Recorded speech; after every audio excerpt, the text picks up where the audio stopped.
Hello, my name is Jason Lowry. I am not Santa Claus. I am not. I am Mark Toady, though. And this is episode 80 of the Parkland Podcast. It's the Parkland Podcast with Jason and Mark.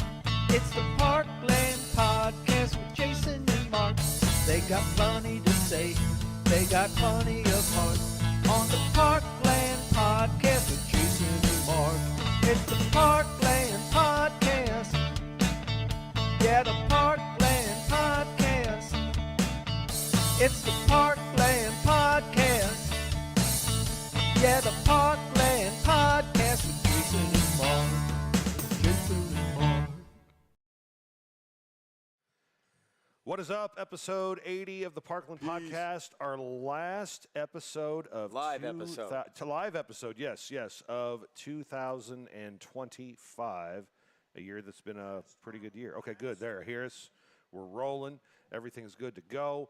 We're off to a great start. We have great guests today for episode 80 as we get you ready for one last push towards Christmas. Discover Farmington has the drone show tonight, Mark. I am extraordinarily excited to check that out. I will be there too. Yes, it's going to be so much fun. We're bringing the kids, and then we got a big party to go to afterwards. So we're going to have a great weekend. And I don't have to work until next year. I don't have to work until next year either. That's true. I'm good. That's right. Today's episode is brought to you by Parkland Pharmacy, by Discover Farmington, Heimberger Construction, and new sponsors this week, Mark, Qdoba and Steak and Shake in Farmington. Love Qdoba. Had dinner there just about a week and a half, 2 weeks ago. Get them protein bowls, man. They are so good. And you could eat the whole thing at once, but you'll regret it if you do.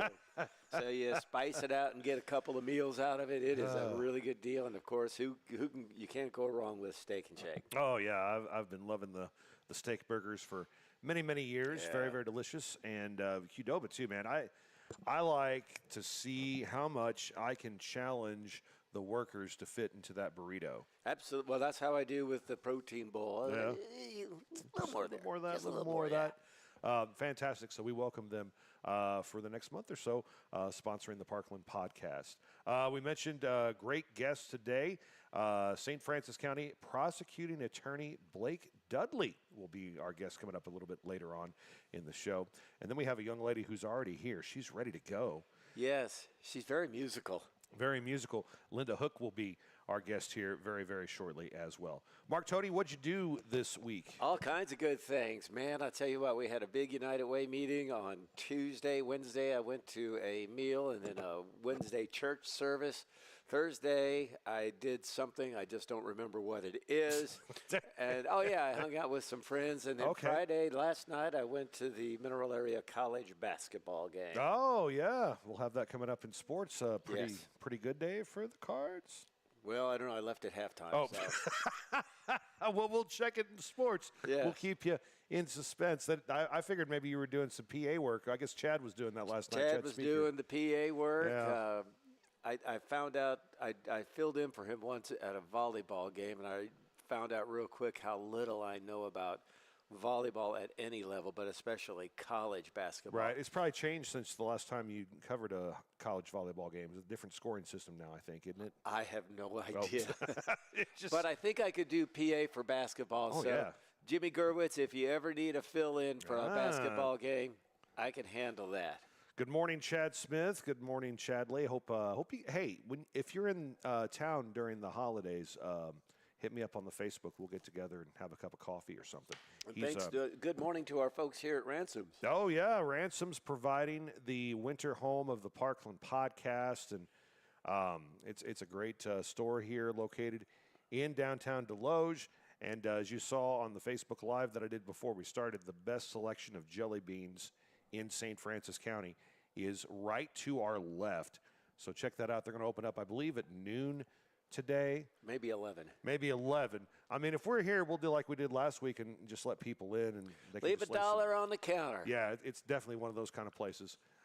This week was a big push, obviously, to get through the last week of school. We had finals. The kids were really busy. James had a basketball tournament in Chester, Illinois. And then Lucy played her first game last night. Lucy! And they were victorious. So great job, Lucy Lowry. And we had the kids' Christmas Advent concert on Thursday night. That was a great time with James on the trumpet and Lucy on the bells. First time she gets to be in bands. So that was a lot of fun. And just the feeling of relief that teachers have once the Christmas holiday is here. It's so nice. Yeah, Linda's over there shaking her head. Yes, Yeah. oh yes. Yeah. I want to send a shout out and a thank you to everybody who has rang the bell for the United Way of yes. St. Francis County. Still a couple of days left. If you want to go to our Facebook page and find out what days are there, if you feel a calling to help raise money for some great agencies. I rang the bell on 2 of the coldest days of this month. And but it was made much warmer by the fact that I saw somebody get arrested and led away from handcuffs. Oh, happy holidays. Yeah, I know what's in your stocking, lady. Oh, boy. Where exactly are the bells being rung at? I know that was horrible grammar, and I apologize to all my high school teachers, but you know the question. What's the answer? Yes, the answer is they are being, the bells are being rung at Walmart in Farmington and Deloge, as well as Schnucks in Farmington. Schnucks, okay, all right. And then multiple doors, so like if I want multiple doors. Okay, very, very good. Shout out to the Barn. The Barn is adopting one of the families through the SEMO Family Violence Council this year. Nice. So great job to the Barn, our parent YouTube host, and Merry Christmas, Chad. And Merry Christmas to all the other great podcasts that you can check out, again, on the Barn Media Network. Have you ever watched the Dirty Right Rear podcast? I have not. The St. Francis County Racing podcast? That thing is huge. I would imagine that there's a lot of people checking in after what happened this week with who was the NASCAR driver that was flying and crashed his plane? Oh, I don't know. Yeah, I'm out of the loop, man. Yeah, there's a retired NASCAR driver. Oh, okay. But he had his whole family with him, and Oh, the my gosh, it's plane horrible. went down. It was not good. So I'm sure that was a big deal. Big topic of discussion as Mark searches. Greg it. Biffle. Greg, oh my gosh, yeah, that's a name I know, and I'm not a big racing fan, so very good. I like the window behind us. I like watching the traffic patterns of Deloge, and I think we're seeing the effectiveness of the roundabout based on how there's nothing behind us. Well, I went through the roundabout last week, and I won't be going through it again. Oh, it's better now. Now that everybody kind of knows how to use it, it's better now. See, the difference between that roundabout and some of the other ones is this is a little more compact. It is definitely compact, yes. So you've got to really take your time when you come through it that first time. Otherwise, you get a lot of people going in the same direction, staring at each other, going, are you going to back down or am I going to back down? No, and the key of it is you wait until you can get in, and once you get in, you go until you make it to your destination. Don't let anybody else in front of you. That screws up the roundabout, and then it turns into just a big cluster. Yeah, cluster. Got any trivia for us? Got some New Year's trivia. Ooh, since New Year's trivia. is Okay. right around the all corner. What year was New Year's Day made an official holiday? Golly. I'm going to say 1932. Your track record in trivia is not that good. 1870. Congress 60 passed a years? law saying Independence Day, Thanksgiving, Christmas, and New Year's Day were our first 4 official holidays. Oh, wow. Okay. So it was one of the original 4. Wow. All right, since you've already bragged about not having to work Yes. for the next 2 weeks, what percentage of Americans will have to work on New Year's Day? On New Year's Day, percentage, boy. For the first time ever, I'm bringing that average down. Oh, let's see. I would say 20. Close. Hey. 19%. Hey. 19%. Eating black-eyed peas Yes. on New Year's Day brings you good luck in what area? Ooh, in what area? Good luck and love. Linda, do you? Yeah. Oh, no. Money. Linda, she got the answer right over there. It's money. Well, Money. Okay. Yes, it's supposed to help you make money. Money. Unless you love money, then you could technically be correct. Right. Yes. All right. Domino's Pizza says it will sell this many pizzas on New Year's Eve. Oh, boy. They're going to do some work. I'm going to say, and I'm probably going to get this, because you know me in numbers. That's why you ask me these questions. Heck yeah. 10 million. 10 million? Yeah. I don't know. Boy, Domino's would love you. Yes. 2.3 million. How many? 2.3 million. Okay, I wasn't too far off. At least I'm just in the right. a measly 7.7 million. That's all. Yeah. And finally, AAA says how many Americans will travel 50 or more miles between now and January 1st? 70%. No, we need a Oh, number. I need to know. Oh, yeah, great. 70 million. 70 million, 122.4 million. Okay. If I was grading you, you would have to go to school over the holidays. Yeah. Can I retake my finals? Yeah. Oh, man. So we talked about ransoms. We talked about Qdoba. Parkland Pharmacy's got you taken care of for those last-minute gifts. They have those Snuggies and Warmies that you can get, throw into the microwave, and give a nice big hug to. The Skinny Syrups, which are fantastic for your holiday parties and are great for folks maybe that are diabetic or looking to count those calories, so get those Skinny Syrups through the drive-thru. But, again, the core of what Parkland Pharmacy does is that customer service, Mark. Yeah, I stopped in this week. I picked up, have you ever tried Emergen-C? Yes. It's great. Yes. It is great. It just loads you up with vitamin C. Feel a little bit of a cough coming on, some sniffles this time of year. I take a couple of those, and, man, it just knocks it right out. That's just a good example of the variety of products you can find at Parkland Pharmacy. I go to the Farmington store. You go to the Deloge store.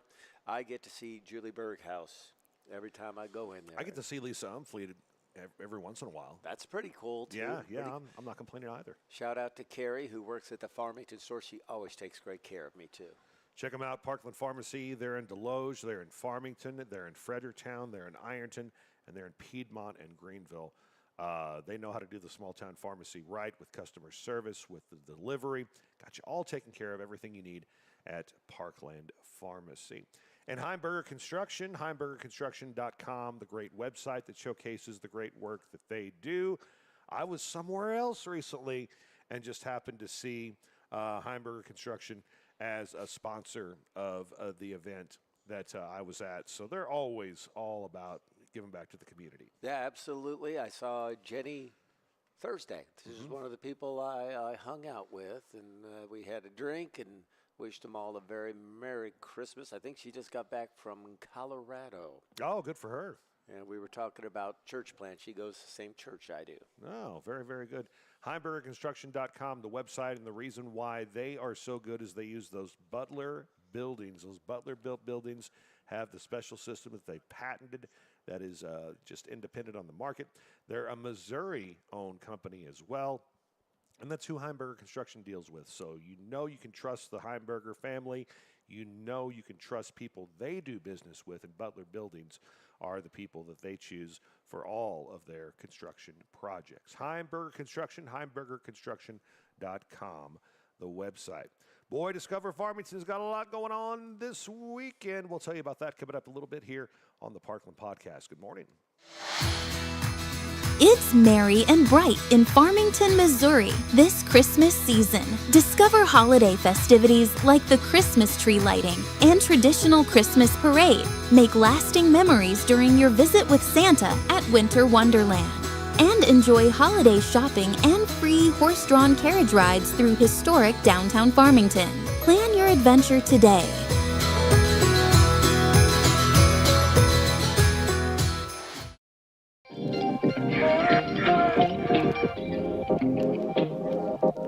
Hi, welcome to Subway. What can I get for you today?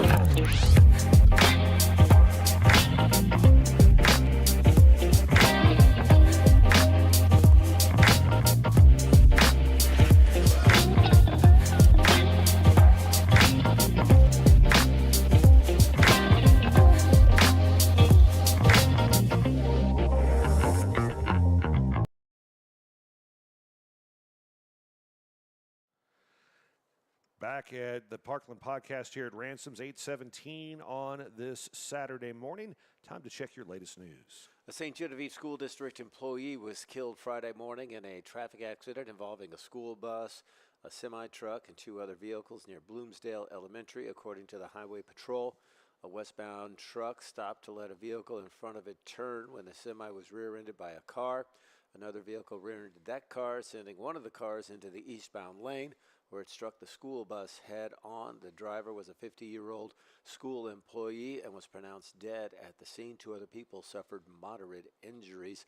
The school district did dismiss early yesterday because of the tragedy. The Missouri Department of Natural Resources has issued a construction permit to Phoenix Park Hills Industrial Investors, LLC, to construct the Reworld Solutions, LLC Park Hills Solid Waste Processing Facility in St. Francis County. The facility will process recovered materials to be used in creating alternative engineered fuel, as well as solid waste for proper disposal at a thermal mechanic treatment facility or landfill. The site will be located at 1000 Taylor Avenue. The department reviews all applications submitted by cities, counties, and private owners to ensure that solid waste processing facilities are properly designed and constructed.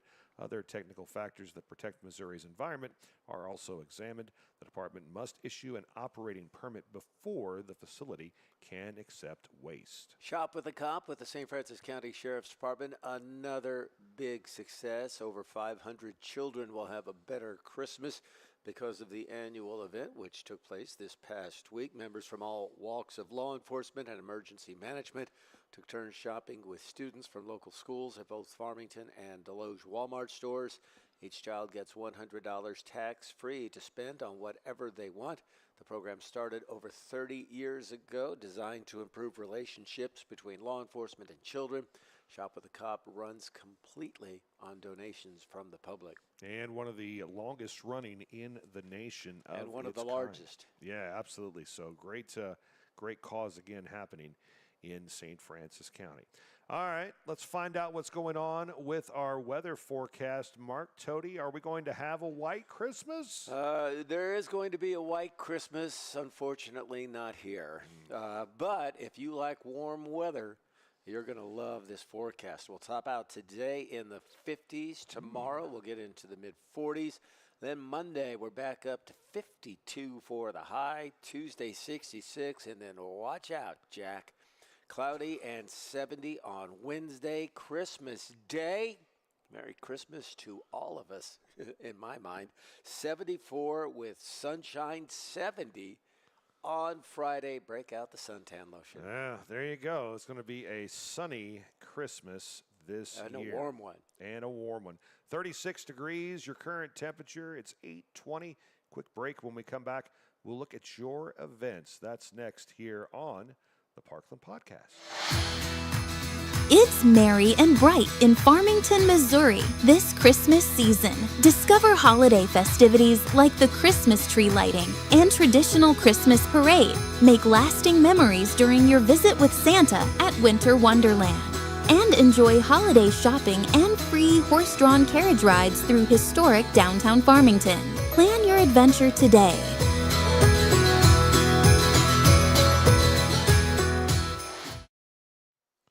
Events are powered by Discover Farmington more than you ever imagined. DiscoverFarmingtonMo.com, the website. That's where you go to find out about all the events happening. And today, Mark Tody, is a huge event presented by Discover Farmington. Yeah, come to downtown Farmington. You will enjoy all the different activities. You can do a little Christmas shopping, catch a live performance by the local vignettes, Dickens Christmas Carolers.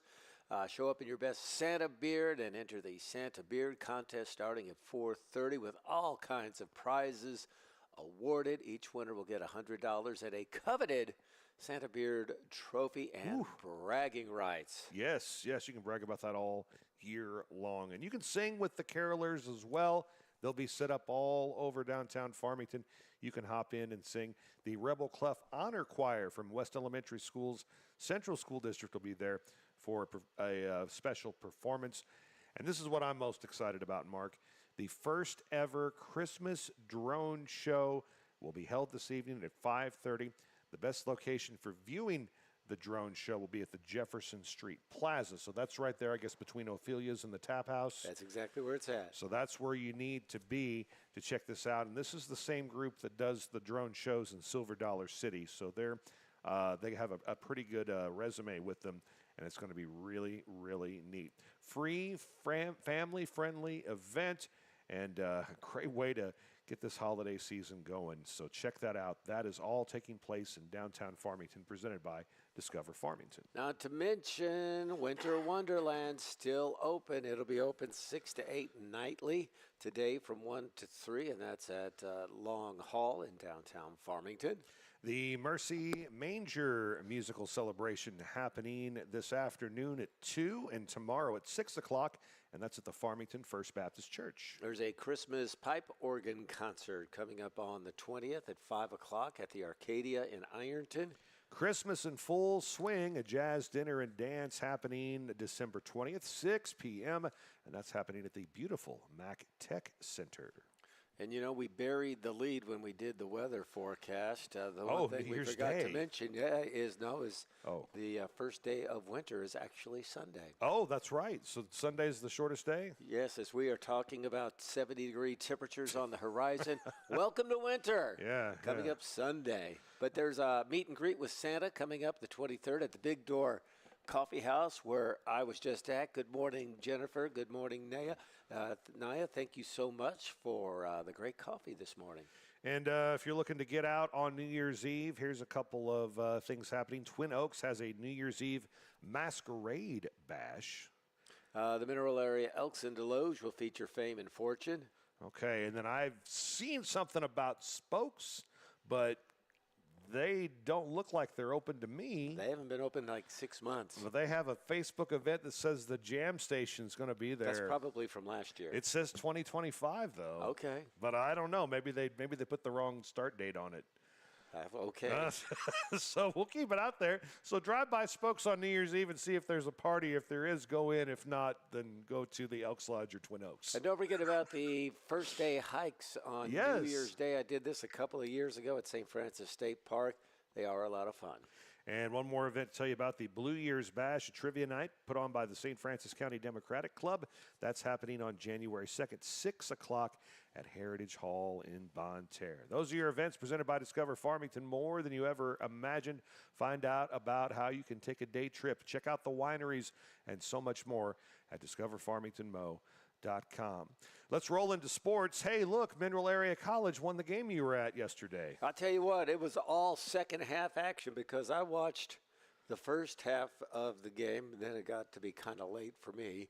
But they were losing most of the first half.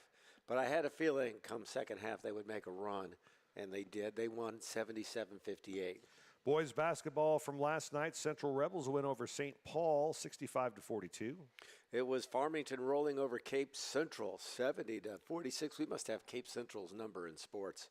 North County a win over DeSoto. Nice victory for the Raiders, 59-52 over the Dragons. Fredericktown beating Valley Catholic 70-56. Bismarck Indians another win, 64-48 over Meadow Heights. The Tigers from Arcadia Valley, 62-44 over Saxony Lutheran. St. Genevieve a win over Hayti, 69-57. And Valley R6 beat Crystal City, 65-51. Girls basketball action from last night. Farmington a win over Oakville, 47-32. It was Potosi by 33 over Valley Catholic. And Bismarck a win over South Iron, 78-45. Girls wrestling, the Cape Tiger Classic saw Potosi come in first. Central came in seventh out of all the teams that were there. And the seeds for the Central Christmas Tournament were handed out this week, and we'll give you the top 8 on the boys' side. Yeah, the Potosi Trojans roll in there, the number 1 seed, followed by Farmington Festus, St. Genevieve, Hillsboro, South Iron, Jefferson, and Arcadia. On the girls' side, Festus gets the top seed, Potosi's the 2, Arcadia Valley's the 3, and Central, the host team, is the 4 seed. Yeah, should be another great tournament. And that all gets underway the day after Christmas on December 26th, as they'll start things off with first round action What a great holiday treat and tradition in the Parkland to check out the Central Christmas Tournament every year. And 70 years for the boys now, 40 years for the girls. One ticket gets you in for the whole day, so you come watch a game, maybe go get something to eat in town or do a little shopping and come back and watch some more games. I always check out the hospitality room there. Definitely. The ladies. They do a great job in that hospitality man. Chad room. Bradley for many, many years ran that tournament so top notch, and John Petty has continued that tradition. He's doing such a great job there at Central, and the Central Christmas Tournament will be a lot of fun. Chad's now a world-class pickleball player. Oh, is he? Okay, yes. I figured he probably would be in what that 70 and up division. Well, Chad's not that much older than me, so I can pick on him like that. All right, well, that's your sports here on the Parkland Podcast. We'll take a break, and Linda Hook will join us next. Yay! Stick around. It's the Parkland Podcast, 8:27 on this Saturday morning. Parkland Pharmacy is out to prove that local independent pharmacy is alive and well. We work hard at giving you an excellent experience every time you come to see us. We love what we do, and we would love to take care of you. There's no need to be frustrated with your health care. If you're tired of what your pharmacy is not doing for you, then stop waiting in line and come see us today. We have 6 locations across Southeast Missouri, so Google us to find the store nearest you or visit parklandrx.com. Parkland Pharmacy is a local pharmacy at its finest. It's merry and bright in Farmington, Missouri this Christmas season. Discover holiday festivities like the Christmas tree lighting and traditional Christmas parade. Make lasting memories during your visit with Santa at Winter Wonderland. And enjoy holiday shopping and free horse-drawn carriage rides through historic downtown Farmington.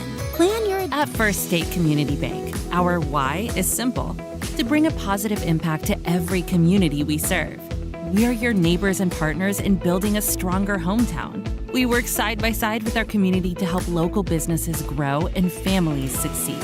Our team takes the time to understand what matters to you, combining personal services with the latest technology so you can bank your way. Stop by one of our locations or visit us at fscb.com. Welcome back to the Parkland Podcast on this wonderful Saturday morning, and we are going to get musical with you. Joining us this morning, we have Linda Hook. Good morning, Linda. How are you? I am doing well. Good morning, guys. Good to have you with us today. Man, you have pretty much given your whole life to the musical field, haven't you? Well, it's a calling, it's like a vocation almost. You know, once you get it in you, it's hard to leave it by the side. It's just you want to stay involved as much as you can, and fortunately for me, I have ways to do that now. Yeah. Absolutely. Yeah. So tell us about your role now with. Sure. So I kind of have a dual role at Mineral Area College. I am an adjunct instructor for the college, and that I conduct the community band. Where Dan Shunks had done that for so many years, and done such a great job. And after he retired, Kurt Balke did it for a little bit, and then I stepped into the role, and I've been doing it for about 2 years now.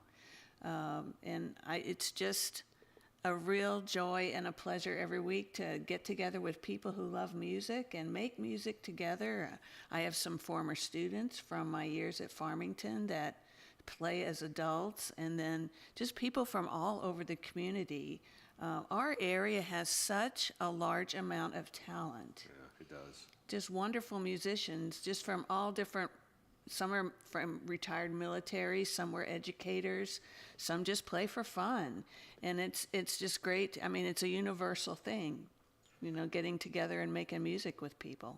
People really don't realize what an important role the Mineral Area Fine Arts Academy played in keeping music, I don't want to say alive, but kind of sort of alive in this area. Yes. When the college decided they were going to eliminate the music and theater departments due to some financial constraints, a group of like-minded people in the community decided we're going to keep this rolling, and the Fine Arts Academy was created, and it's still alive and well.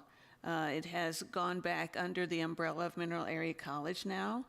And there's a wealth of opportunities for people of all ages to become involved in music, whether they've played before or not. It's never too late to learn a musical instrument. The Fine Arts Academy has offerings in folk instruments, in string instruments, in wind instruments, in jazz, in choral music. There's just something for everybody there. And like I said, it's never too late to start playing or singing. How many instruments do you play? Well, or just that I know how to make a sound. Both, all of the above. Well, you know, when all of us who teach music go to college, we have to take classes in every instrument. So, but we're not always mastering all of them. Yeah. My wheelhouse is woodwinds. Okay. So I started in the 7th grade on the clarinet and learned alto sax so I could play jazz in high school, although back then it was called stage band. Stage band, yeah. Back in the Jazz day. was too scary. Yes, yes. And then I picked up the bassoon, which became my major instrument in college. Received a scholarship on that, and I still play the bassoon today. In fact, after I leave here, I'm going to the Methodist Church in Farmington, and we're going to play a little Christmas cantata music. So, wow. That's fantastic. What if you have a young person and you want to get them kind of a head start with their instrument? Are there individual lessons offered? Absolutely, absolutely. We actually have beginning classes for wind instruments, and then there are private teachers at the academy in just about every instrument you can imagine: stringed instruments, wind instruments, percussion, folk instruments, like I said before. Our website, mafinearts.org, is a great resource for people to visit if they just want to look and see at all the offerings. We have the large ensemble classes like our community groups. We also have a middle school concert band for area middle school musicians that has really been fun. Sandy Stokel and I co-direct that group. And we have students that come from as far away as Ellington and DeSoto. They bring their children in once a week, and it's a way for that particular age group to get to know students from other parts in the mineral area, and they've made new friends and make great music together. So our session starts up again on January the 12th. Enrollment is open right now for any of the classes or ensembles. And again, that website, mafinearts.org, is the place to go to find out when they meet and the cost and all that. When you start something like the Fine Arts Academy, and now it's under the umbrella of the college, but when you start offering something like that, do you find people all of a sudden who may have never had an interest in music before, or maybe just had an interest but never really acted on it, they start coming to you and this thing just kind of grows into something you weren't expecting? Yeah, it's really become very, I don't know. It's just very awesome. Yeah. Words don't quite describe it, but you're right. People just kind of come and say, oh, I'd like to do this, or I'd like to do that. There were a couple, we had our Christmas concert, holiday concert on the 9th of December, and I had a gentleman come up to me after that and say, well, I'm living in the area and I play trombone and I'd really like to be in the community band. I said, well, come on ahead, and gave him information. There are families that have, like, the mom and the dad and the children play in a group together, which is super cool. There's a lot of success stories going on through people's involvement in the arts. What night does the community band meet? The community band meets on Mondays from 7 to 9 p.m. in the Dan Shunk's band room there at Mineral area. You kind of touched on this, Linda Hook, but 2026 is going to be a busy year for you all? Absolutely, yeah. We just did auditions for the musical Annie. Oh, boy. And that's going to be, the production of that is the end of February 26th to March the 1st. Our community groups like the community band, the junior high band. We give a concert every 8 weeks along with the MAC school calendar. So we're hoping for good weather on Monday nights. If you guys could take care of that for us, we'd really appreciate it. We're in charge of it. We're good. We're good. So we can get our rehearsals in before, but it's super cool that we can put a program together in 8 weeks, and we've had really great attendance at our concerts, and I appreciate the opportunity to come on this program today to kind of spread the word. We're open to anybody that played an instrument. Come on down, and if you want to learn, there's classes through the academy for that. How far away are people coming to learn an instrument or be a part of all this? Well, I do have some people in the community group they come from Festus, which is, but once a week, it's a little bit of a drive for them. And then, like I said, some of my middle school students are coming from DeSoto, Ellington. We, of course, have students from Farmington, North County Central, the immediate area, but we're starting to get a few people from farther away. Are you starting to get to the point where you might have to create more events to accommodate everyone? Not yet. Not yet. Not yet. But you're working towards that. Yeah. Allison Sheets is watching and says she is a big fan of Linda and gives you a big heart. Oh, Big thank you, heart Allison. But you got a lot of support from the college, don't you? Oh, absolutely, absolutely. The college administration has been just wonderful supporting us all, and back when the academy started, they allowed us to use their facility for, I think it was $1. Man, maybe. That's a pretty good deal. Yeah. I was at the meeting where they made that decision. They had to make the cuts, and it was not something they did lightly. Correct. Yeah. And, the cool thing, this year they've reinstated the Associate in Fine Arts music degree at the college, so that's really exciting as well. I think back to your time at Farmington High School.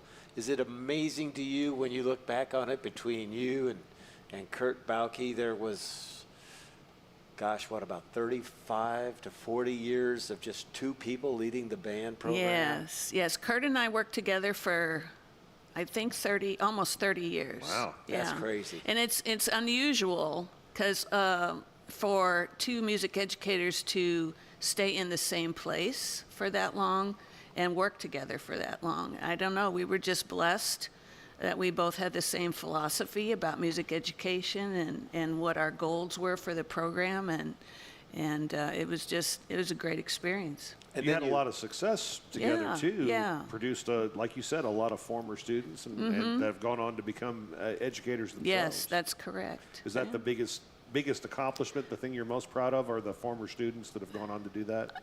Well, yes, but something else that I really love to see is now through Facebook and other social media, I find out about former students who now have children of their own. Yeah. Who are active in music and doing great things. That's very cool to see. I feel like their grandparent, their musical grandparent, so that's very cool. Do you do any judging or things like that? I do. I mean, obviously, there's a shortage of in that area, I'm sure. Why do you do that? Why do you enjoy getting out and helping these young people? It's the word help. Yeah. Just because everybody's trying their best. And sometimes there's just so much to know about teaching music and making music that I remember going to conferences and hearing somebody speak and saying, I used to do that. Why don't I do it anymore with my groups? It's just because there's so much to know and new things coming along. So, yeah. One of the things that has always amazed me about music is it's been around for thousands of years. Yes. You'd think eventually we'd come up with every note there was, and we'd have to start rehashing everything. But musicians are so talented that they keep coming up with new and fresh ideas. That's amazing to me. Yeah, it just keeps coming, doesn't it? Yeah. It's a great gift. It's a great gift. I know my brother Tom, who is going to be watching this podcast, he plays several kinds of guitars. He builds his own banjos. He makes his own musical instruments. He can play the bass. He can play little keyboards. He'll appreciate your interview. Oh, yeah. Yeah, we have, like I said, I work part-time right now for Ernie Williamson Music over in Park Hills, the music store on Main Street. And I was not aware as a band director just how many people in this community were interested in guitar and, getting together and just jamming together. And it's amazing how many people come in the store and say, well, I want this guitar, I'm looking for these strings or whatever. But yeah.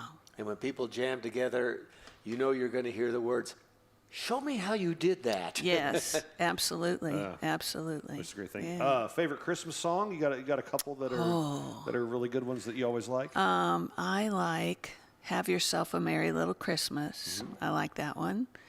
And we just did at our winter concerts some pieces from older times, like the Middle Ages.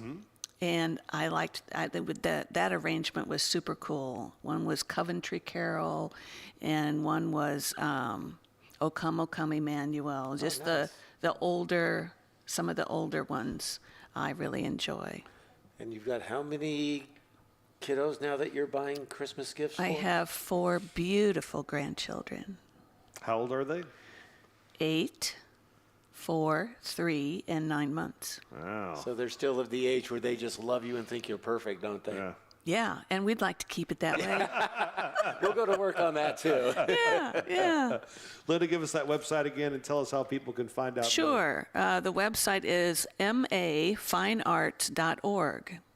mafinearts.org. And our session starts on January the 12th. Okay. Hey, what a great Christmas present. Absolutely. Giving the gift of music. lesson Yep. and instruction from top-notch instructors. And again, community bands are on Monday nights. Monday nights. In fact, the middle school band meets on Mondays from 5:15 to 6:45. Okay. And then the older folks come in from 7 to 9. Okay. Very good.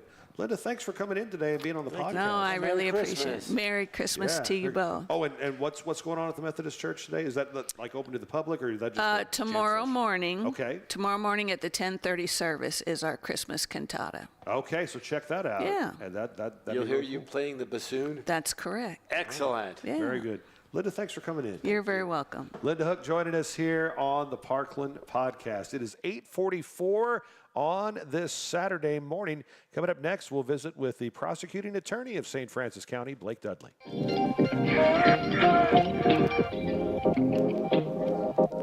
Hi, welcome to Subway. What can I get for you today?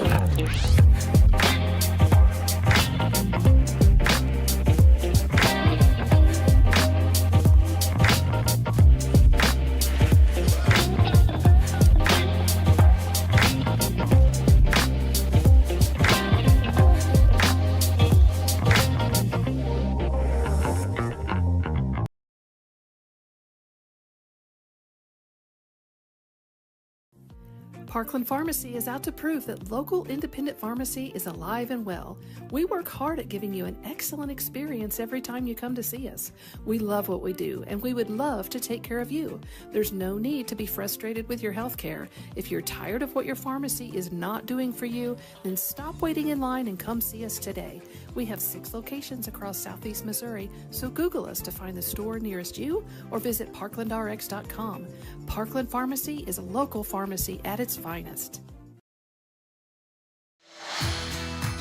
It's merry and bright in Farmington, Missouri this Christmas season. Discover holiday festivities like the Christmas tree lighting and traditional Christmas parade. Make lasting memories during your visit with Santa at Winter Wonderland. And enjoy holiday shopping and free horse-drawn carriage rides through historic downtown Farmington. Plan your adventure today.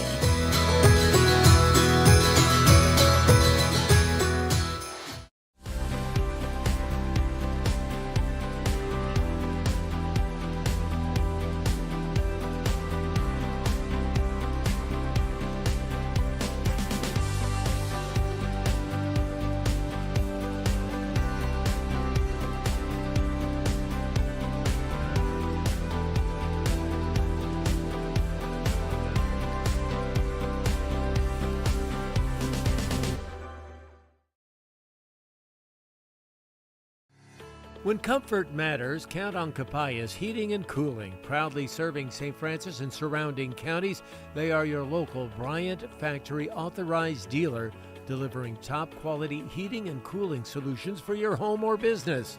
Founded in 2004 by Chuck Capias, a family-owned and operated company that you can trust.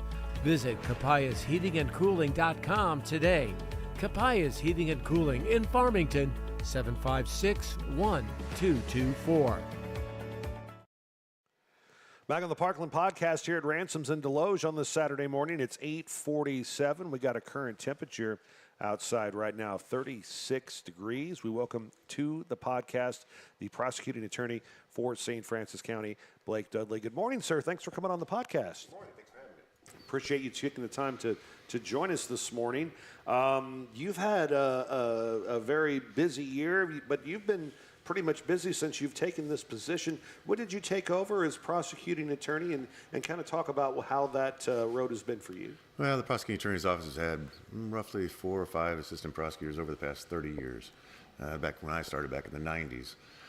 So we came in, but the staff at that time, we were down to 1 or 2 prosecuting attorneys, and I had to go and fill the roster, so to speak.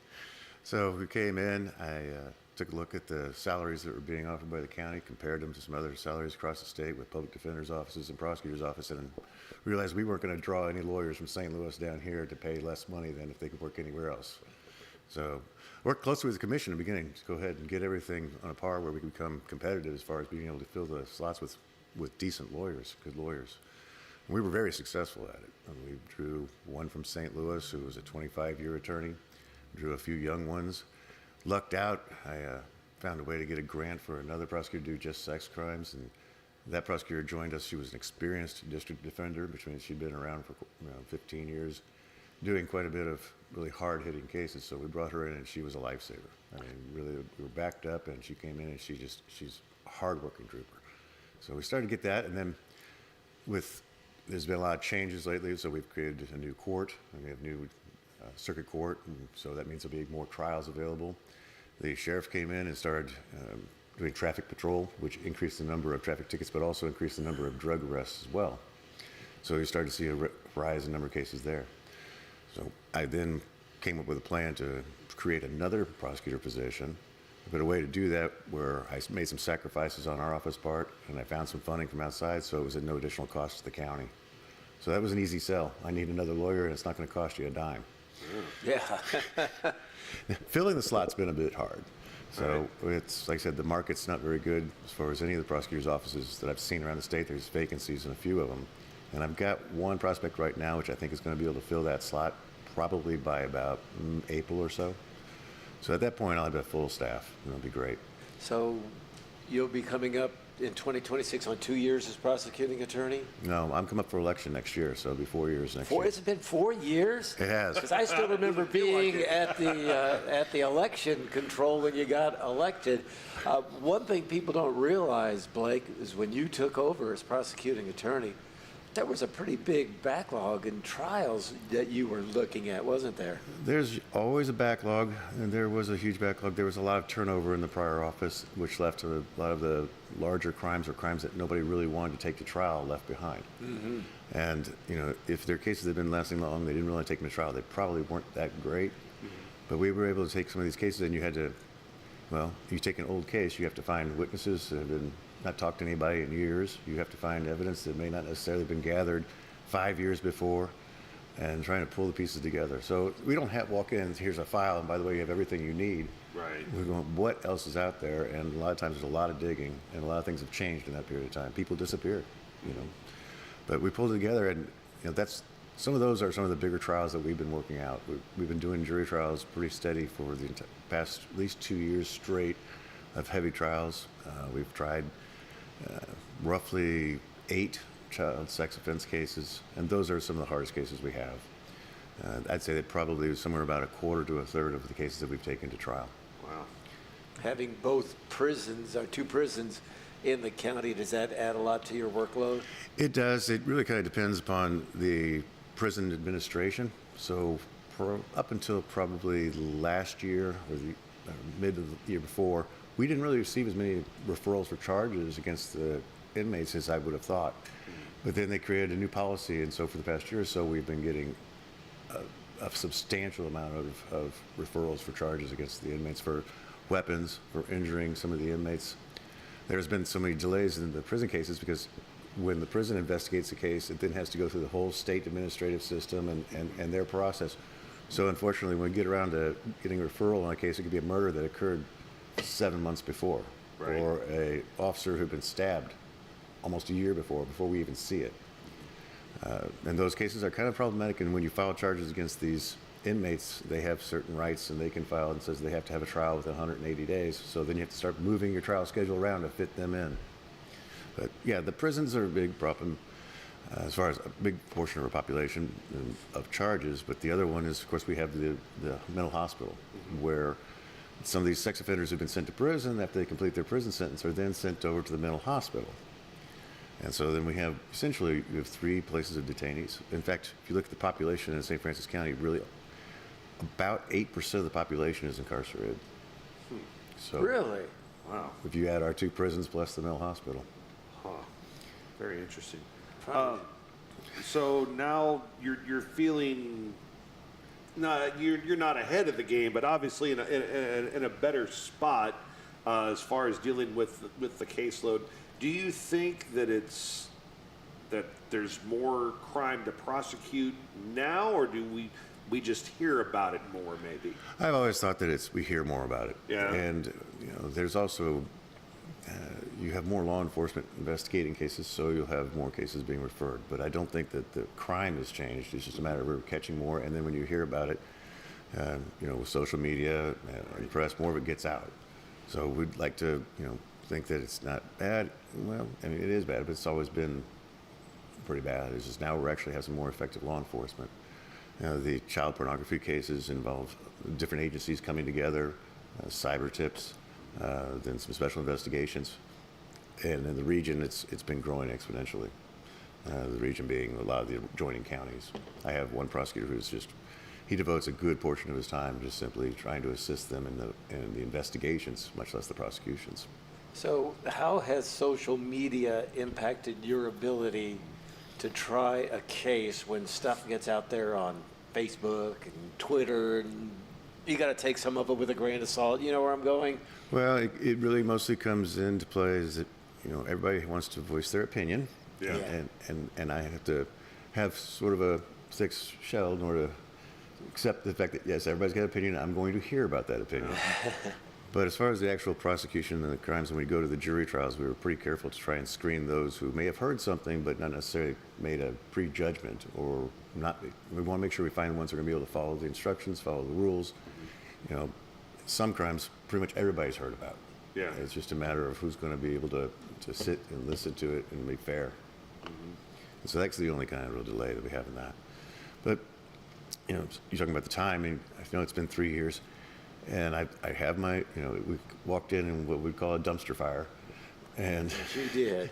and it took at least the entire first year just to get the staff. We had lawyer staff that we would need. I mean, to the staff what we originally were supposed to have. Finally got that, and now we're able to claw our way, to get a really good firm hold on everything. And even our young lawyers have developed quite well. They've been doing jury trials, and they've been learning. And they have the benefit of some experienced lawyers ahead of them. I unfortunately am the oldest guy in the office, so I've got Welcome to the club. I've got 30 years of experience both prosecuting, defending, and I'm the only lawyer with any kind of civil practice, which, as the elected prosecutor, I'm also the attorney for the county as well, so I have to deal with some of those matters as well. But then, like I said, the younger ones come in, but they got the benefit of some very good experienced trial lawyers to help them along the way. Is the jury selection process one of the most frustrating parts because you think, oh, we got enough people now, and then all of a sudden you find out something that one of the possible jurors says? But I would assume your career is in what you do every day, you're running into a lot of like, okay, we can't do this until this happens and that happens. You have to be very patient, don't you? You do. I mean, it is a process. I mean, I have to wait for the investigation to be completed by the officers.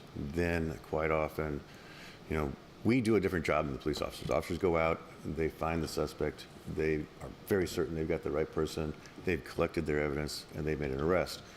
We get to play more of a Monday morning quarterback, sitting there going, all right, well, I know you have that, but I need you to find this, this, and this. And then we have to spend a lot of time working with the victims and trying to understand what they're going to say when it comes down to going into the courtroom. It's not about whether or not we believe that the crime occurred or we believe the victim, it's whether or not we can prove the case in the court. So if you have somebody who can't talk and you can't find ways around that, you're not going to be able to get that evidence in. So we spent a lot of time building the case up. That's the process. And so there are delays. And then there are delays inherent in the system. If you have, I have currently filed this year, we filed 1,650 cases. My lawyers have 330 cases apiece. The courts themselves are congested. They can only do so many trials at a time. The judges can only be in court so many different days. And then there's also the rights of the defendant that have to be protected. So if they need some additional information to proceed and decide that they've got enough to make a decision to go to trial, then they're ready to go.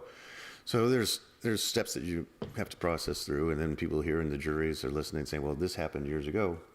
Yes, and so did the other 3,000 something cases that we were working on at the same time. The jury selection process, it's probably the best time as the attorney, because you actually get to talk to the jurors, the potential jurors, as human beings. I mean, it's very scripted when you're doing the trial, but in the jury process, you have 150 people, and you're sorting through which ones have views that may not be best for this particular case. But you also get to actually talk to them as opposed to your presentation in court. So we talked about Facebook a while back, but Blake Dudley, our guest, by the way, on the podcast. Technology itself, how has that changed the face of crime, and does it make it harder or easier for you to investigate and prosecute, considering all the changes in technology? Well, it's amazing what you can do to help the law enforcement discover the criminals and to discover their crimes, especially with everything like we were talking before. The child pornography stuff is mostly online. You're talking internet service providers, phone providers. So the technology, it's changed where, nowadays we're looking for things that don't exist in the real world. You're some digits that have been gone, and the bells are ringing up in the office somewhere that picked up some image that went through a satellite somewhere else. That's a big change. You'll have other changes that we dealt with because, simple things like the body cams. Body cams are a big thing, and the body cams are helpful. They tend to provide us some evidence that may not show up on the police report. They can also show us some problems that we may not see. So you can see something written down, but then when you actually hear what somebody said, you go, that's not necessarily quite the way other people would perceive it. So it's useful. I mean, there's the simple technologies which we use in the office now, being paper files. We have them, but they're not used, not that often, except for when you're going to trial. Most everything is digital. All of our reports are downloaded from the different agencies. Our county is one of the few counties in the state of Missouri where our officers themselves can actually download the reports directly to my office. And then they can also monitor from their system what we are doing with it. Now, they don't get all of our information that's in our file, but they can monitor what's going on. So that give and take works really well. It speeds things up quite a bit. Cold cases. I know that's like there's a million podcasts about, this happened 30, 40 years ago, and sifting through the crimes, putting things together. I would assume it's tough to go back and look at those kind of things because, you've got to keep up with what's, coming down the pike and all the crimes are happening. But how interesting I would think that would be to go back and try to put those pieces together. And it probably would be like one of those things where you wish you just had a little more time. Well, it is. The cold cases, you're looking, at the Jimmy Martin murder case. You're talking about a case that happened before I was even out of high school. Right. And you'll see old pieces of paper that were from a file that's been kept somewhere in a dungeon for quite some period of time, and sorting that out, recordings. It's amazing that things that they did actually keep from all the way back there in order to sift through all of it. It's interesting for me because I see a lot of the police officers that I may have known 30 years ago when I started out and you see that they were working 15 years before that, wow, he's been retired for a long time, or he's been deceased. Right. And your witnesses are deceased too. I mean, your medical examiner is no longer with us. Different officers that did investigations are no longer alive. So you're also, and your witnesses too. So you're really you're a very broad search to pull it all together. And it's continuously, somebody will come up with something else to add to it and try and digest it all. I always ask this when I was in radio, big trials. What are some big trials you got coming up? I've got one bigger trial coming up probably in May. It's a murder case. Some 3 adults, but young adults, had been involved in a burglary at one point, but then they purchased some guns. Then one of them decided one day as they were driving down the road that you would shoot the driver or shoot the passenger in the car. And so the body was never found. We believe it was destroyed. We have an idea of how it was destroyed, but we're never able to locate it. So it's a murder case without a body. So in those cases, you really have to make sure that you're strong in your evidence as far as your witnesses and whatever you can do to corroborate it. So how do you separate doing your job with the emotional aspect of having to hear about somebody shooting somebody and then disposing of the body in horrible ways? And then spending time talking to the family members about it afterwards, who want answers that you don't have, to questions that you don't know the answers to. I mean, there's lawyers and to some degree, and definitely police officers. You do your job. You do whatever you can do to not bring it home. My wife will occasionally go ask me how my day was, and I'll say, fine. She goes, what'd you do? And then I start to open my mouth. She goes, no, let's just stop. So, you have both sides. You got to get the job done. You focus on getting the job done. You have emotions, but you can't let them interfere with your ability to sort through the facts, the evidence, and perform your job. If you did, you'd fail. And that's why they say, of course, a man who represents himself is, got a fool for an attorney. But, right. Because if you're emotionally involved in it, you can't be objective and you can't do your better job. Do you like law enforcement shows? Do you like CSI and those kind of things, or does that just drive you crazy because that's not right, that's not right, that's not right? How do you watch those? I stopped long ago when Law and Order was still fairly new and realized that it takes more than a half hour to discover who did it and a half hour to try the case, and you're not going to trial in about 3 weeks or something like that. Yeah. And so no, I don't watch any of those. I occasionally get a glimpse of them, but. No, I've got enough real-time experience. You wouldn't get away from that. So you mentioned that you're up for re-election in 2026. Are you going to file again? Oh, yes. In the course of my career, there's been a couple of occasions where, some individuals strongly urged me to become a judge. And the opportunity is to apply for that with a lot of support has come across a couple of times, even since I've been in office now. But one thing is that I think that I'm just too much trained to be a trial lawyer. I'm too trained to build things, to create things, to present things, to interact on the front lines. I don't know that I'd be able to sit back and take the position of a judge where things are presented to you after it's been filtered and filtered and filtered, then try to make a decision about it. I mean, I can do the job. Many of my friends are very certain that with my experience that I'd probably be ideal for the job because I've been on both sides quite a bit. But no, I think I like being a prosecutor because, and I tell this to a lot of people, it's the only job I know where I can do what I think is the right thing all the time. And you can't find that as an attorney anywhere else. And, I'm restrained by the law, but every day I get to make the decision that I think is the right thing, whether or not it's one I like or whether or not it's, something that anybody else likes. I get to make the decision of what I think is the right thing and proceed with it every day. Good. We appreciate your time joining us here this morning. Happy holidays to you and your family. Hope you have a Merry Christmas and Happy New Year. Anything special going on in the courthouse next week? I would assume things will probably be pretty light, right? It will be very light. I mean, I think we're probably going to have about 2 days or so, maybe 3 types of working. So I don't see anything happening next week. I don't see anything really major happening through the end of the year. And then, next year, our new circuit judge is going to be in full place. Judge Murray became the circuit judge this year. and they're building his courtroom right now. So the jackhammers, if you get there at 6 o'clock in the morning, which is when I usually arrive, are deafening.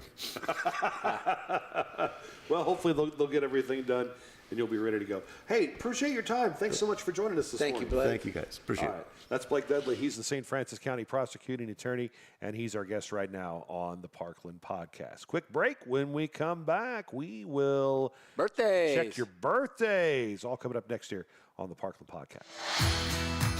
It's merry and bright in Farmington, Missouri this Christmas season. Discover holiday festivities like the Christmas tree lighting and traditional Christmas parade. Make lasting memories during your visit with Santa at Winter Wonderland. And enjoy holiday shopping and free horse-drawn carriage rides through historic downtown Farmington. Plan your adventure today. At First State Community Bank, our why is simple: to bring a positive impact to every community we serve. We're your neighbors and partners in building a stronger hometown. We work side by side with our community to help local businesses grow and families succeed. Our team takes the time to understand what matters to you, combining personal services with the latest technology so you can bank your way. Stop by one of our locations or visit us at fscb.com. Parkland Pharmacy is out to prove that local independent pharmacy is alive and well. We work hard at giving you an excellent experience every time you come to see us. We love what we do, and we would love to take care of you. There's no need to be frustrated with your health care. If you're tired of what your pharmacy is not doing for you, then stop waiting in line and come see us today. We have 6 locations across Southeast Missouri, so Google us to find the store nearest you or visit parklandrx.com.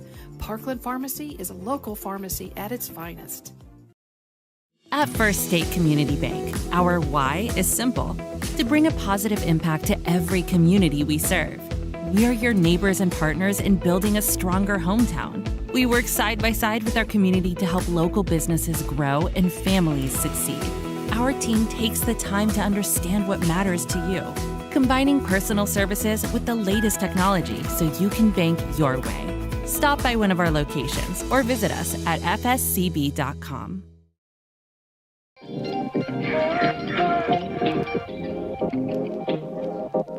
Hi, welcome to Subway. What can I get for you today?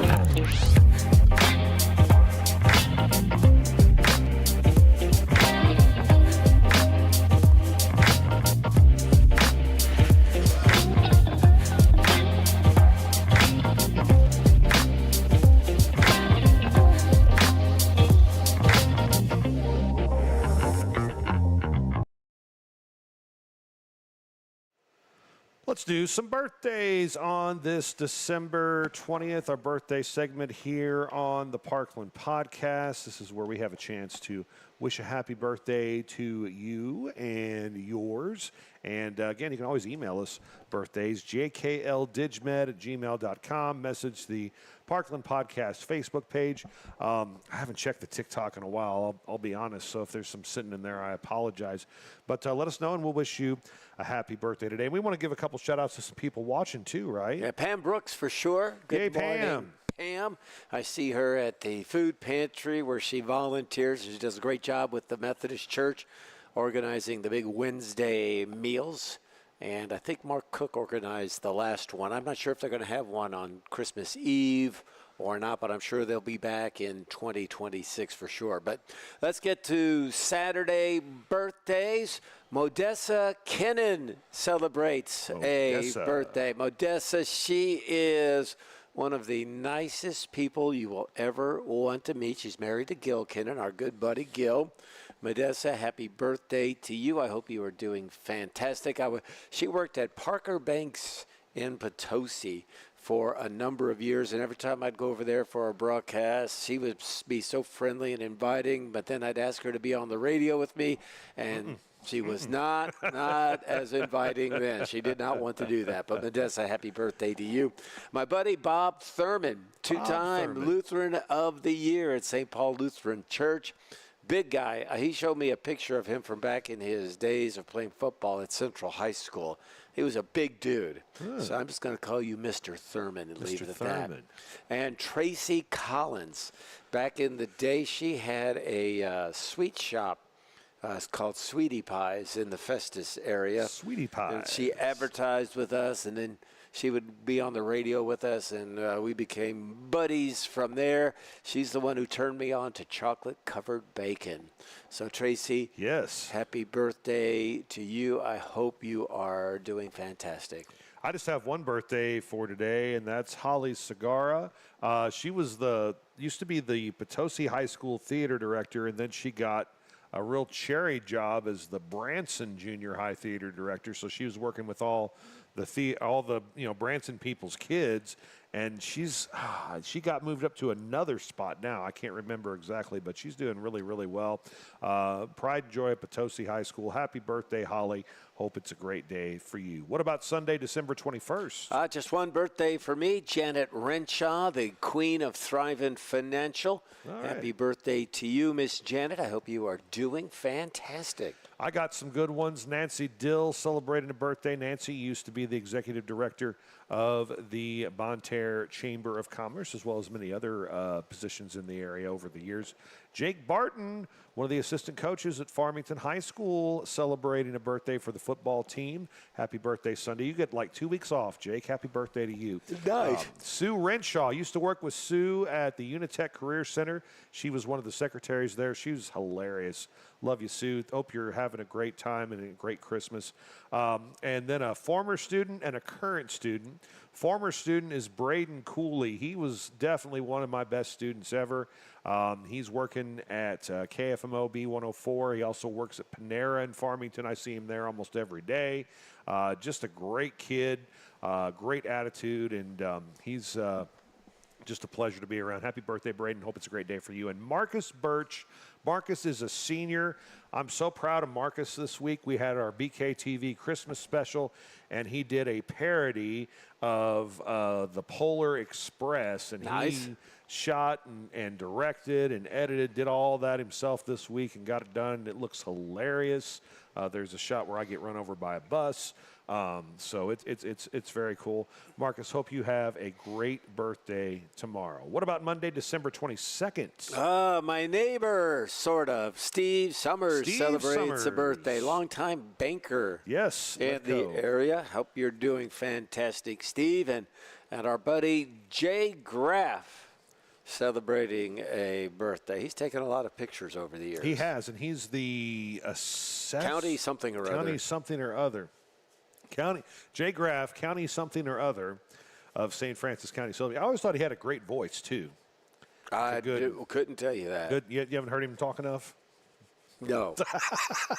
He does not like to talk. Happy birthday, Jay. What about Tuesday, December 23rd? Tuesday, December 23rd, Deshae Tate celebrates a birthday. That's from your mom and dad. I work with her mom, Shelley, on the United Way Board of Trustees. Shelley came into our last meeting and said, I can't stay because I've got things going on, but I wanted to come in and wish you all a happy Merry Christmas. And we said, oh, you're leaving? Good. We're going to volunteer you for everything. And she said, whoa, stop right there. Anyway, Deshae, happy birthday to you, young lady. If you get a chance, ask her about almost getting a traffic ticket a couple of years ago. It's something we talk about quite a bit. Bill Giesing celebrates a birthday. For years, Bill was a bigwig at Brock Miller Construction. Yeah. Now he's living out in Oklahoma, I believe. Bill, every time I see you, we reminisce. Hope you're having a great day and have Merry Christmas to you. Katie Harris celebrating a birthday, married to Tim Harris with the St. Francis County Sheriff's Department. Miss Katie, happy birthday to you. And a gal who flat out knows how to bake. Nancy Sullivan. Oh, yes. One of the leading ladies of the Help the Hungry Bake Sale, married to Al Sullivan.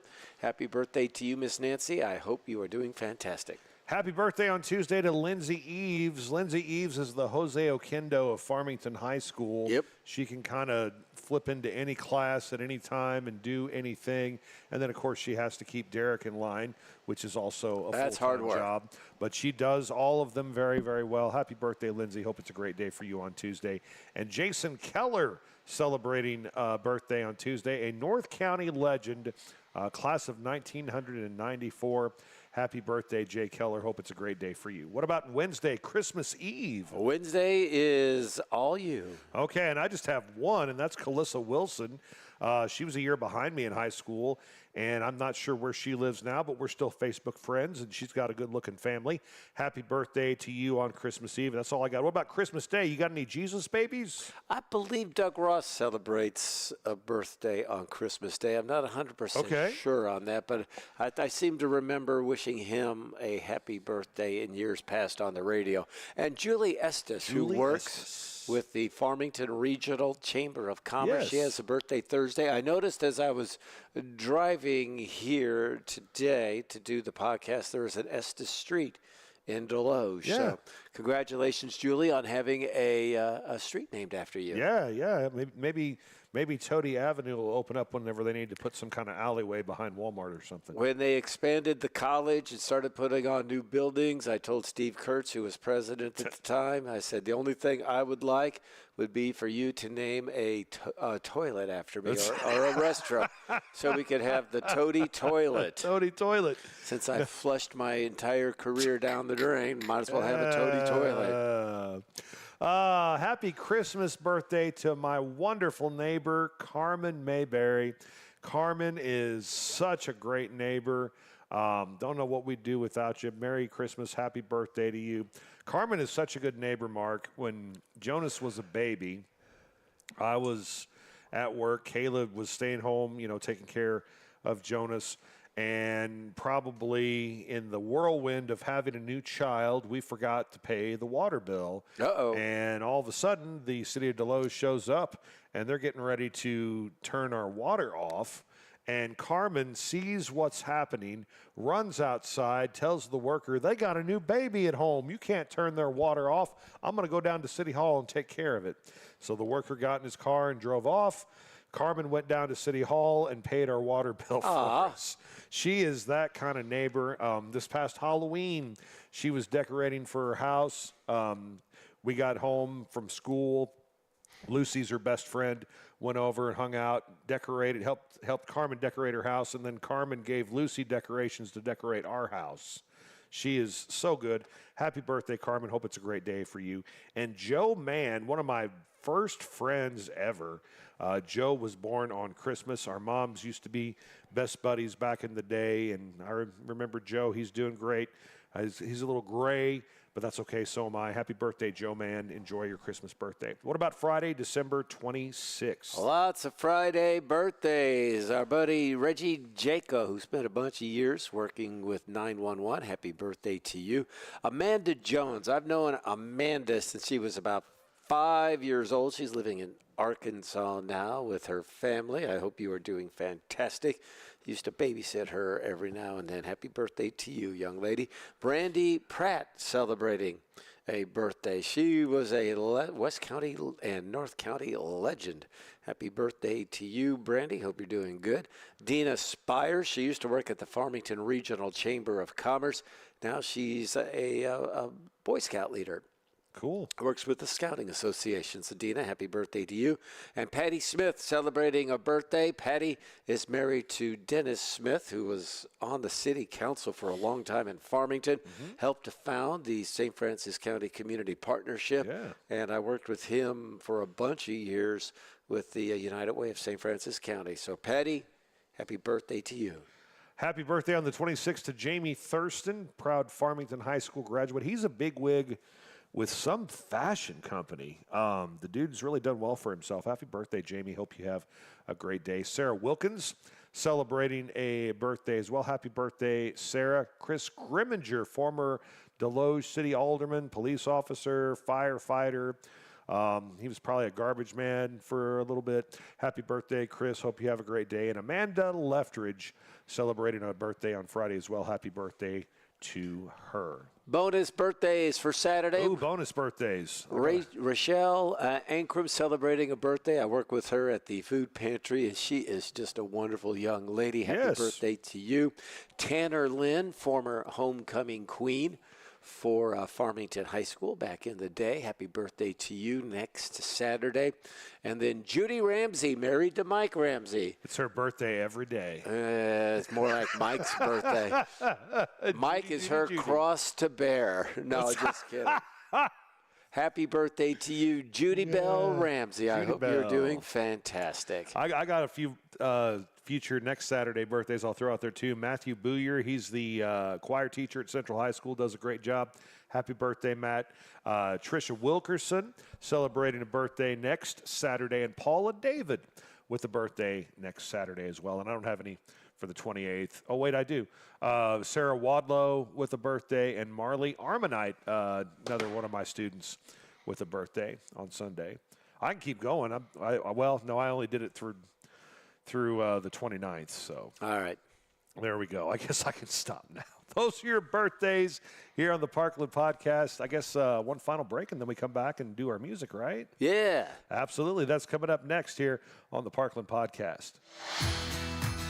It's merry and bright in Farmington, Missouri this Christmas season. Discover holiday festivities like the Christmas tree lighting and traditional Christmas parade. Make lasting memories during your visit with Santa at Winter Wonderland. And enjoy holiday shopping and free horse-drawn carriage rides through historic downtown Farmington. Plan your adventure today.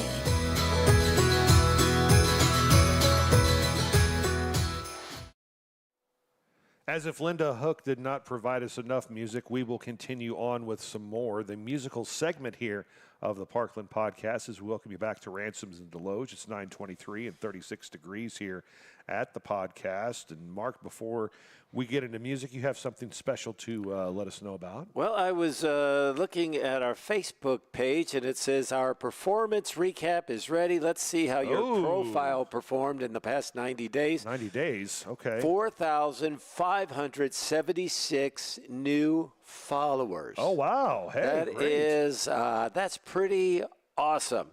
So we want to thank everybody. 2,300 reactions, numerous new posts. We really appreciate everybody who's helped make the Parkland Podcast a success. And since he always says good morning to us, we'll say good morning to Dylan Vogel. Hi, Dylan. How are you doing, buddy? Hope life's treating you. What do we? I haven't even looked in forever. We have 4.5K followers now. I don't know. I think we should get that up to 10,000 by January. So tell all your friends, make sure to like and subscribe. And again, you can watch the podcast live here on Saturday mornings. Program note, though, we're going to take 2 weeks off to recoup, and then we'll come have back. a very short. Yeah. We're gonna give you some little podcast treats while we're away. I'm pulling up my calendar because that's what old guys do. January 10th, we will return with a full show and full guests. Well, I mean, yeah, they'll probably be full because still full from the holidays, and then we'll kind of roll from there. Be back to the weekly process. Song of the week. Do you have a song of the week? I got a text from my father-in-law who's watching right now, and he gave me one to throw out there. I'm just going to go with U2 and With or Without You because I heard it on the way in, and I love U2. I love you too. It's one of my U2 I haven't been a big fan of in the last 15 years, but from about 1980 to about 1990, they were as good can get. Well, I got a suggestion from Jim Whaley, and he says... Leading horses wide. The Four Horsemen. Great tune. By Aphrodite's Good Child. choice.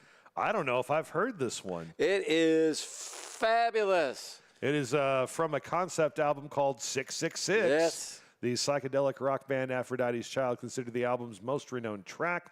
It's received regular airplay. Leading horses wide. The second horses. I can't remember the order of the four horsemen, but there it is. Keep going. The leading horse is white. The second horse is red. The third one is a black. The last one is a green. So good choice. Where are we right now in horsemen? What do you think? Are we between 2 and 3 or 3 and 4? I didn't delve that into it. So there you go. That's the song, and that was released in when? Oh, early 70s. 1972 The Four Horsemen by Aphrodite's Child. Jim Whaley with our Good job, Jim Whaley. pick. Do we have a musical prompt, something we wanted to look at today? Traditional Christmas that's right. songs, and I'm just going to pop out 3 or 4 of my favorites. O Come, Emmanuel, which is one that Linda talked about. Mm-hmm. I love that song. Do You Hear What I Hear? And That's Karen Milton's favorite song. I always get goosebumps on Christmas Eve and Christmas Day when we play Silent Night. Yeah. It is such a wonderful tune. That's a great one. Oh, Holy Night is one of my favorites, Yep. too. You get to that, the fall on your knees part. We were watching the movie Home Alone, which in the scene where the neighbor that he thinks is like the killer that, shovels the salt everywhere is going to see his granddaughter sing the song in the big church, and it gets right to that part of Oh Holy Night, and that's just a beautiful arrangement. That movie has great music in it, and I can't remember if it was last year or the year before, there was like a symphony that was playing along with that movie, and I think that would have been a lot of fun. Joy to the World, always a great Christmas standard as well. Mm-hmm. We Three Kings, I was a bass singer, and that's got a cool bass line. Great tune. Always liked singing that one in school and in church growing up. But yeah, lots of great songs that a lot of folks will be singing this weekend. Jim Whaley's got another suggestion for that. Merry Christmas from the Family. Is that that's non-traditional. Montgomery Gentry? Yes, Was that them? Yes. Send the guy. He was a Mexican. So we sang Feliz Navidad, Feliz Navidad. They sent somebody to the gas station to get the Marlboro Lights. That's a great tune there as well. But yeah, traditional. Christmas trees, always a fun one. God Rest Ye Merry Gentlemen is a great one as well. I don't like the 12 Days of Christmas. That song has always bothered me since the beginning. All the different things like that. But I have enjoyed some of the fun, like puns or different things that people have done with the 12 Days of Christmas over the years. What are you doing for Christmas? What's your family plans? Well, I'm going to go to pick up my aunt, and we're going to my cousin's church, and then we're all getting together on Christmas Eve. I will come back on Christmas Day. I will go to church, and then I will go to Cece's for their Christmas dinner. Ah, very, very nice. And then any other big events happening during the Christmas holiday season? Our podcast break for you? No, it's just going to be hopefully a chance for me to retool as well. Well, Been a busy month of December. Yeah, no doubt. You've had a very, very busy month. I'm going to have Christmas Eve at my parents' house, and we're not open yet, buddy. Sorry. Christmas Eve at my parents' house, and looking forward to that. My poor nephew Brody broke his wrist. I saw that on Facebook. Yeah, poor Brody. He was running at one of the fun days at middle school and broke his wrist. Had surgery yesterday. Everything's fine. Luckily, it's his left one and not his right one, as my brother said, so he can still go to the bathroom on his own, which is what my brother was worried about. But poor old Brody, he's going to be fine. I told him I'll make him anything he wants for Christmas Eve, cookies or whatever.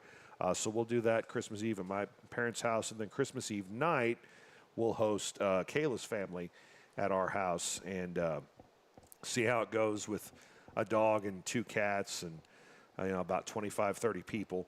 But we'll have a blast. And then Christmas Day, we'll open up our presents. I think we're going to go to Christmas Day Mass.